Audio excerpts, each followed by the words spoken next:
Micah Bell, the human equivalent of food poisoning, the man whose only redeeming quality is that he eventually ends up as bear food on top of Mount Hagen. The guy who somehow manages to make you sympathize with Dutch Vanderlyn despite knowing what kind of a monster Dutch is as well. But here's the thing.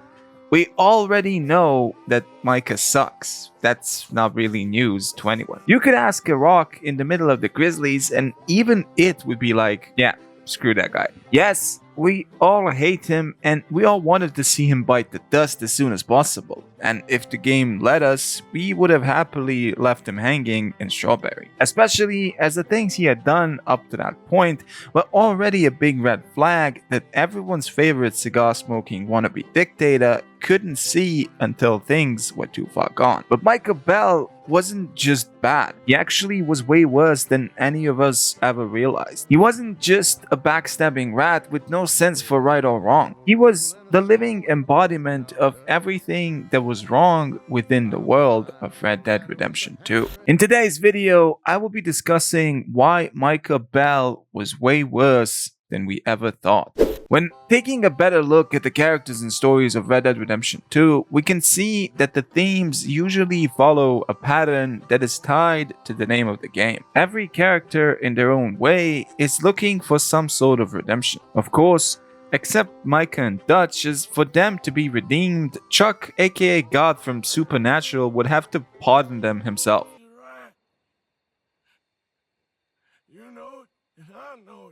This, as stated previously, does not apply to Micah Bell at all. His purpose in the world of Red Dead Redemption is to be a servant of the devil himself. He is there to cause chaos and inflict damage to the world around him. When looking a bit deeper into his character, you can see that he does not believe in loyalty to any cause. Which, coming from the Charles video where I said loyalty about as many times as Vin Diesel said family in the Fast and Furious franchise,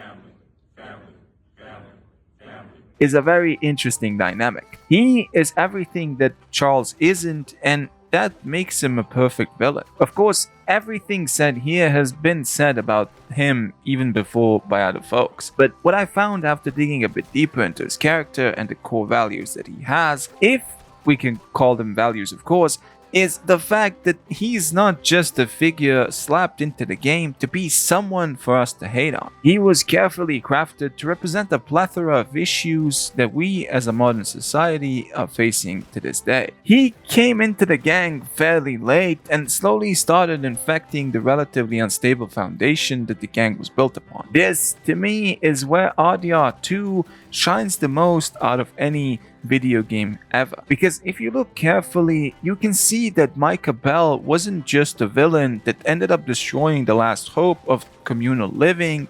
He was a direct representation of the capitalistic world that was approaching fast. He was greedy, he wanted power, respect, and he wanted to be the one that is in charge. Of course, he also fully understood what happens to the ones that are in charge. He knew he couldn't risk being classified as a gang leader. This is why bit by bit he started getting into Dutch's ear.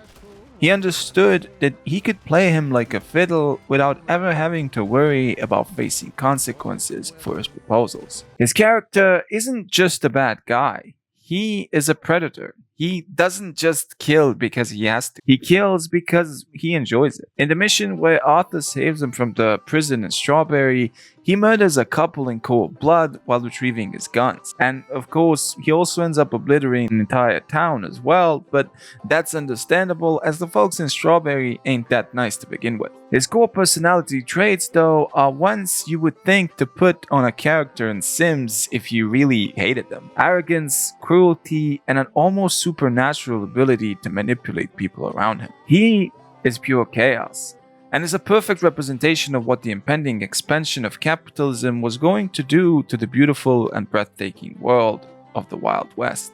And he isn't just chaotic in a way like Trevor from GTA is. He is the kind of chaotic that makes you double check your revolver before going to sleep anywhere close to him. Hell, I even think Trevor from GTA 5 has more good in him than Micah does, despite being a certified cannibal. But what really sets Micah apart from your average villain is the fact that he isn't just an opportunistic traitor, he is a master manipulator as well. He doesn't just betray the gang, he slowly poisons it from the inside. Dutch may have been losing his grip on reality already, but Micah saw the cracks and decided to stick his fingers deep into them. This is most evident as the game progresses from one chapter to another.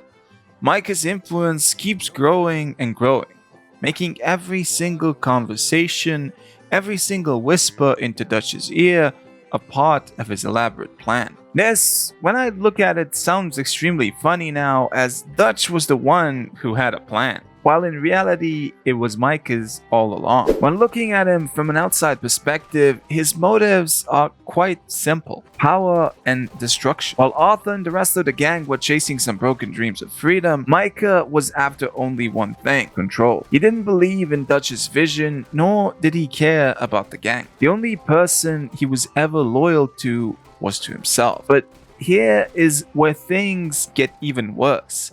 Micah was evil, no doubt, but he wasn't just an evil guy who happened to join the Vandaling gang. He was the ultimate catalyst for the gang's downfall. Without him, Dutch might have remained just an unstable leader rather than a full-blown megalomaniac with sadistic intentions. Without him, our boy Arthur might have had a chance to actually help steer the gang away from disaster. But Micah made sure that wasn't an option. By the time the gang realizes just how deep Micah's betrayal runs, it's already too late. The Pinkertons are closing in, Dutch is too far gone, and Arthur's final days are ticking down like a slow, painful countdown to Elder Scrolls 6.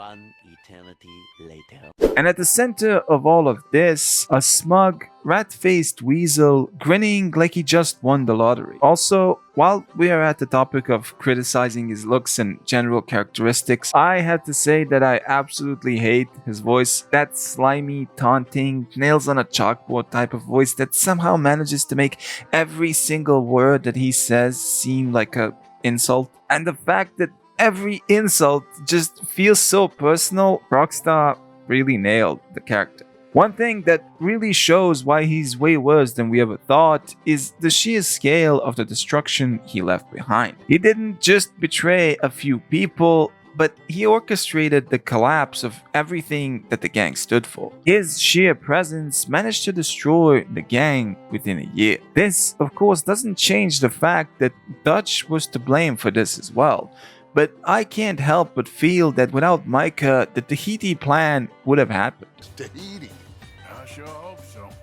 But what makes Micah and his betrayal even more insidious is that he wasn't just a snake in the grass. He was a willing agent of systemic corruption that was infecting uncharted territories. His greed and self-interest made him a perfect pawn for the Pinkertons, who themselves were the embodiment of government-backed corporate expansion, swallowing up the last frontiers of freedom. Micah wasn't just a selfish outlaw, he was a symbol of modern capitalist traits. This is best shown in the loyalty he had for no one but himself, the destruction of communal bonds, and a relentless hunger for power at any cost. While Arthur and others held on to the fading ideas of camaraderie and shared survival, Micah saw the writing on the wall. He embraced the death of the outlaw life and actively worked to dismantle it in hopes of being spared by the system he was serving.